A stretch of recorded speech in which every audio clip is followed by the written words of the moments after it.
నయనం నయనం కలిసే తరుణం, యతనం పరుగే పెరిగే వేగం.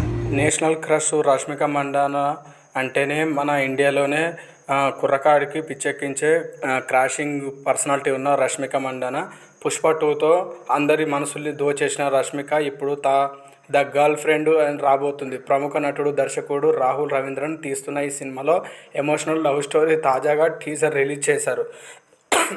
విజయ్ దేవరకొండ వాయిస్ ఓవర్తో ఈ టీజర్ సాగడం విశేషం.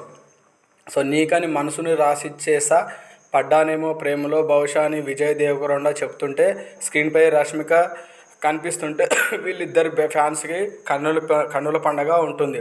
సో చాన్నాళ్ళుగా వీళ్ళ రిలేషన్ గురించి రూమర్స్ వస్తూనే ఉన్నాయి. రీసెంట్గా టైంలో చుంచాయిగా ప్రేమలో ఉన్నామంటూ చెప్పారు. ఇప్పుడు ఈ టీజర్ చూస్తుంటే రష్మిక కోసం విజయ్ కవిత్వం చెప్తున్నాడేమో అనిపిస్తుంది.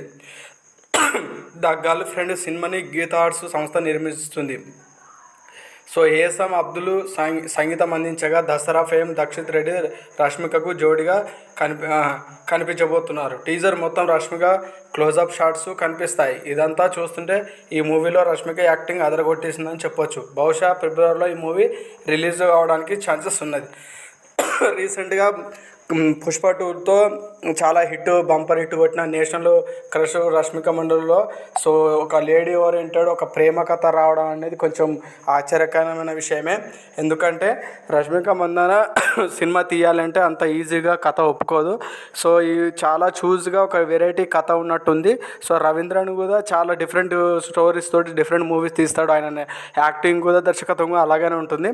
సో ఈ మూవీ మరి గీతా ఆర్ట్స్ మీద తీస్తున్నారు అంటే మరి కథ ఏ లెవెల్లో ఉందనేది మనం చెప్పొచ్చు.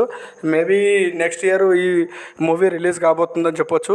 సో ఈ మూవీ తోటి మంచి హిట్ కొట్టి మళ్ళొక కమ్బ్యాక్ కావాలని మాత్రం డైరెక్టర్ చూస్తున్నారు. సో రష్మిక మందాన చెప్పక్కర్లేదు, గ్లామరస్ కానీ యాక్టింగ్ కానీ అన్ని విధాలుగా సూపరు. సో మా వీడియో నచ్చినట్లయితే ప్లీజ్ సబ్స్క్రైబ్ చేయండి, లైక్ చేయండి, షేర్ చేయండి.